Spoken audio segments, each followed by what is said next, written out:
Opium is without a doubt one of the most talked about labels out there, and despite being so heavily watched, we know so little about what happens behind the collective. They become known for the captivating and mysterious lineup of artists, successfully cultivating a hungry and diehard fan base. From Homixide Gang to Destroy Lonely and Ken Carson, fans are now waiting for Carti's highly anticipated album. Carti and his label have fans in a chokehold without barely having any social media presence to speak of. So what makes Opium so different?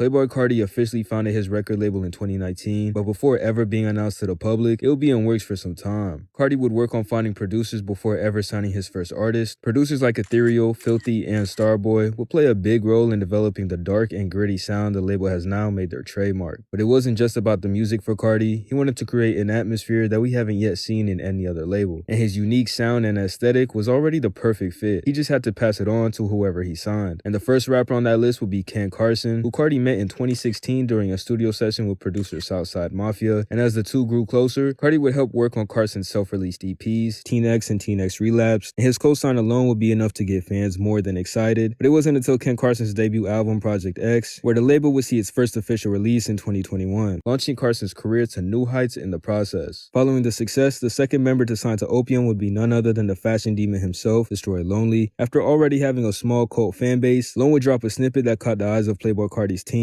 leading to the two immediately linking up in the studio and leading to his eventual signing to the label that same year. His hit album No Stylist would drop in August 2022 and chart 91 in the Billboard Hot 200, all while being his first studio project, proving that Carti knew exactly what he was doing when selecting and marketing his artists. And Lone's debut album from May this year, If Looks Could Kill, would only solidify that fact even more, this time peaking at number 18 on the charts. Following both Ken Carson and Destroy Lonely's mainstream success, Carti would have his eyes set on signing his first rap group after meeting Homicide Bino and Homicide Michi through a mutual friend. And much like before, the pair would get signed after linking up in the studio with Carti and playing him some music. Fast forward to 2023, we've gotten 3 albums from the label, the most recent being Ken Carson, A Great Chaos. But not only that, Homicide Gang is set to release their second project of the year on October 27th, and Carti's album titled Music is rumored to finally be dropping early 2024, making this label one of the most active right now.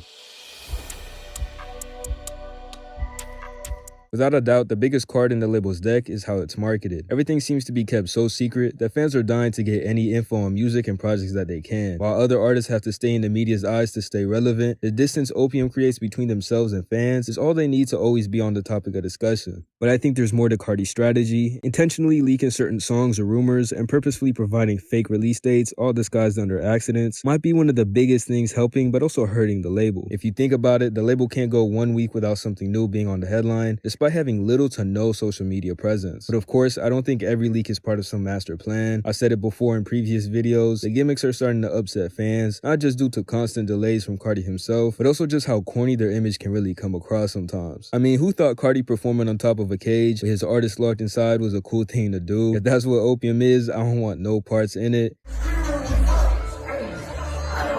Not to mention the influence that they have in the underground scene is starting to make their image a little less rare. Everybody thinks they have the mystery that Playboi Carti got without showing the same growth that he had to show to get there, and it really just comes across like they bite in the wave. But regardless, the label will probably keep dominating for a while, especially if Carti continues to sign like-minded artists, and hopefully soon we see current and future Opium members evolve their own lane, a little less under Carti's shadow. But then again, if fans stop letting Carti get away with his delays, the label might start to get a little shaky.